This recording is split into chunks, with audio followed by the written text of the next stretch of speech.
Welcome dear friends. उम्मीद करता हूं आप सभी ठीक होंगे। दोस्तों, आज इस वीडियो में हम इंपॉर्टेंट टॉपिक डिस्कस करेंगे जिसका नाम है प्लानिंग वर्सेस मार्केट इकोनॉमी।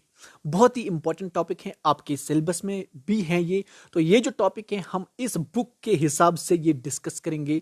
जितने भी इंपॉर्टेंट पॉइंट्स हैं इस बुक में आपके सामने लाऊंगा ये, और ये जितने भी सारे इंपॉर्टेंट पॉइंट्स हैं ये आपके कॉम्पिटिटिव एग्जाम के लिए बहुत बहुत ज़्यादा इंपॉर्टेंट साबित हो सकते हैं। तो आगे बढ़ने से पहले एक थीम समझाऊंगा मैं पहले।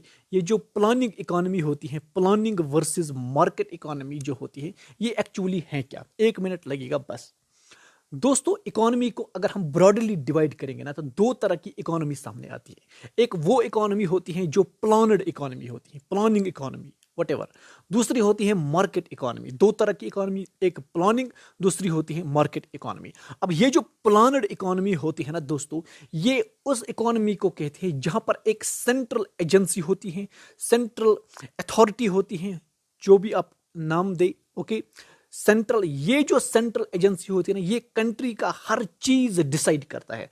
कंट्री का इन्फ्लेशन कितना रहेगा, कंट्री का जो अनएम्प्लॉयमेंट है वो कितना रहेगा, एक्सचेंज रेट कितना रहेगा, प्राइस, जो भी रिलेटेड हर चीज ये सेंट्रल एजेंसी डिसाइड करता है। और ऐसी इकोनॉमी को हम प्लानड इकोनॉमी कहते हैं। ओके, अब दूसरा जो है मार्केट इकोनॉमी, बिल्कुल अपोजिट है। प्लानड इकोनॉमी का ये अपोजिट है। तो यहां पर ऐसा कुछ भी नहीं होता। यहां पर सिर्फ और सिर्फ जो है मार्केट डिपेंडेंट है, यानी कि demand and supply, market forces decide करते हैं। जैसे जैसे सप्लाई बाजार में इंक्रीज हो गई, किसी चीज की सप्लाई इंक्रीज हो गई, तो सप्लाई इंक्रीज होने से क्या हो जाएगा, उसका प्राइस कम हो जाता है। और प्राइस जब कम हो जाता है किसी चीज का तो ऑटोमेटिकली उसकी डिमांड जो है बढ़ जाती है। इस तरीके से ये आगे बढ़ जाता है, इक्विलिब्रियम ऑटोमेटिकली बढ़ जाता है। हालांकि आजकल प्लान, ये जो मार्केट इकोनॉमी है, बहुत कम देखने को मिलती है। आजकल हर कंट्री जो है प्लान पे ही चलती है। तो यहां तक आपको समझ आया होगा। अब चलते हैं, देखते हैं आगे ये जो इकोनॉमिक प्लानिंग इसने लिखा है ये क्या है। दोस्तों, इकोनॉमिक प्लानिंग यहां पर मैं मार्क करूंगा।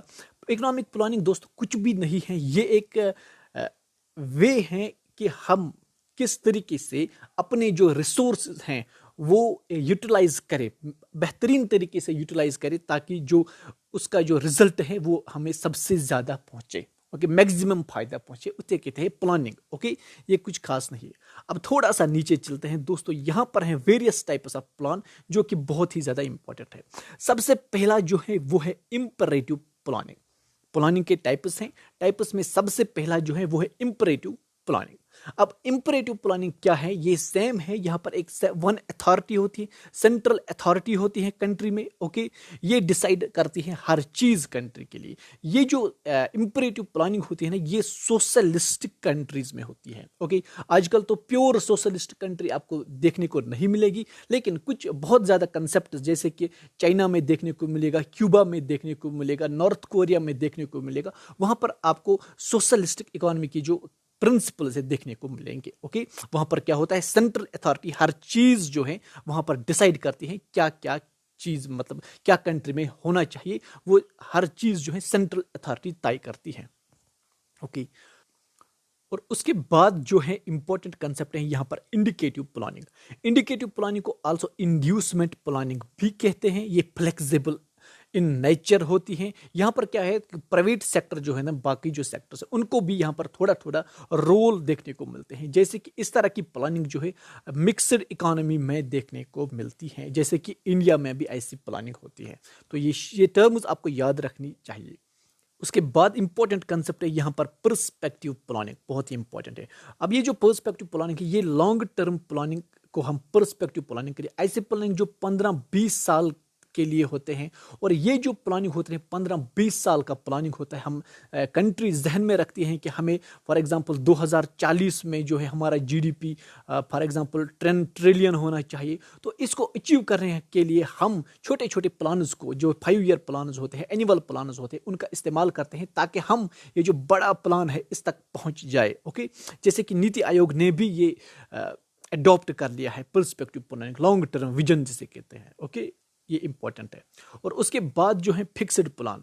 कहने की ज़रूरत नहीं है, जो कि फिक्स्ड हो, जिसमें कोई भी चेंज नहीं हो। जैसे कि कोई 4 साल का प्रोजेक्ट है हमारे पास, गवर्नमेंट के पास इतना अनएम्प्लॉयमेंट करनी है, for example 10 lakh employment creation करनी है, तो ये ज़रूरी करनी है, वट एवर कुछ भी हो जाए ये फिक्स्ड रहता है।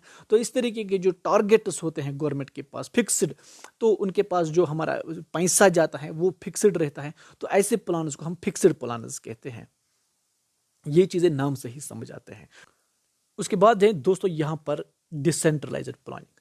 अब डिसेंट्रलाइज्ड प्लानिंग वो है जो ग्रास रूट लेवल तक जाए।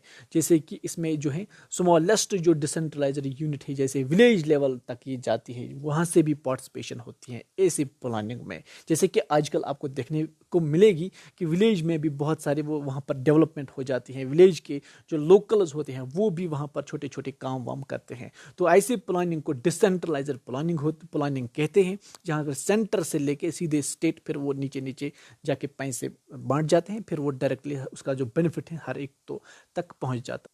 उसके बाद है दोस्तों रोलिंग प्लान। रोलिंग प्लान उस प्लान को कहते हैं जहां पर जो हमने फिक्स्ड प्लान रखा था कोई, उसमें हम चेंजेस ला सकते हैं, अपग्रेडेशन कर सकते हैं, न्यू चीजेस उसमें डाल सकते हैं।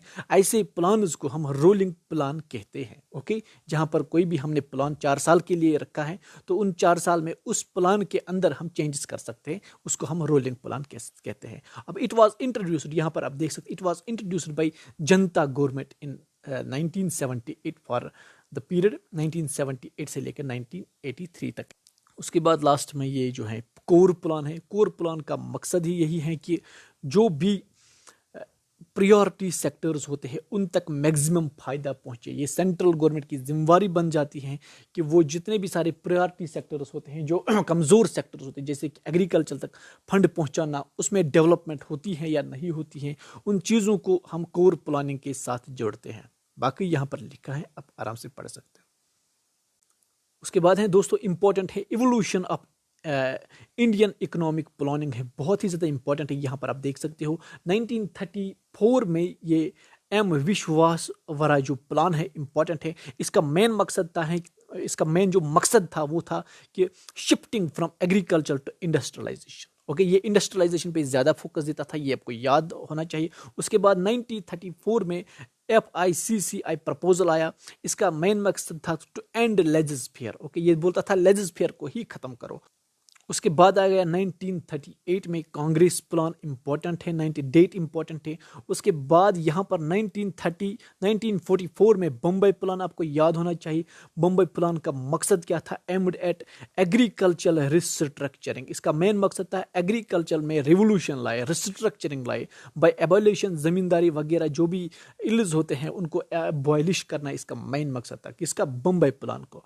इंपॉर्टेंट रहेगा आपके कॉम्पिटिटिव एग्जाम के लिए। अब आप ये बता देना कि किसने ये जो है बम्बई प्लान बनाया था, ये सब चीज़ें आपको पता होनी चाहिए क्योंकि प्लानिंग आपके सिलेबस में है। उसके बाद है इंपॉर्टेंट है 1944 में भी गांधीयन प्लान अक्सर आता है। ये किसने ये ड्राफ्ट किया? यहाँ पर इंपॉर्टेंट है ये आचार्य श्रीमन नारायण अग्रवाल, इसने ये ड्राफ्ट किया। इंपॉर्टेंट है बहुत ही ज़्यादा। और इसका जो फोकस था वो था small scale and cottage industry पे। ये भी इंपॉर्टेंट है, ये चीज़ें आप याद रख लेना। उसके बाद मोस्ट इंपॉर्टेंट है, बहुत बार आ चुका है एग्जाम में, पीपल्स प्लान 1945 में आया है और ड्राफ्ट किया है MN रॉय ने फॉर 10 ईयर्स। ओके, 10 साल के लिए है। इतना आपको याद नहीं रहे, कम से कम आपको इतना याद रहना चाहिए कि people's plan drafted bye MN Roy. Okay, उसके बाद थोड़ा सा नीचे जाते हैं। इसके बाद जहाँ पर 1946 में प्लानिंग एडवाइजरी बोर्ड आ गया। प्लानिंग एडवाइजरी बोर्ड इंपॉर्टेंट है तो याद रख लेना। उसके बाद थोड़ा सा नीचे जाएंगे तो 1947 में इकोनॉमिक प्रोग्राम कम्युनिटी आ गई, यहाँ पर भी इंपॉर्टेंट है। और उसके बाद थोड़ा सा नीचे जाएंगे तो बहुत ज़्यादा इंपॉर्टेंट है, 1950 में सर्वोदया प्लान आ गया, ड्राफ्टेड बाय जयप्रकाश नारायण। बहुत ही ज़्यादा इंपॉर्टेंट है, याद रखना। सर्वोदया प्लान किसने बनाया? जयप्रकाश नारायण। उसके बाद 1950 में आपको पता होगा प्लानिंग कमीशन, फिर इसको जो ख़त्म किया गया, फिर आ गया नीति आयोग 2015 में। ये सब चीज़ें इंपॉर्टेंट है और ये मुझे लगते थे कि ये जो जितना भी है ये आपकी कॉम्पिटिटिव एग्जाम के लिए बहुत ही ज़्यादा इंपॉर्टेंट है। तो ये था थोड़ा सा छोटा सा ये टॉपिक है। तो इसके साथ ही हमें दीजिए इजाज़त। Thank you for watching dear friends.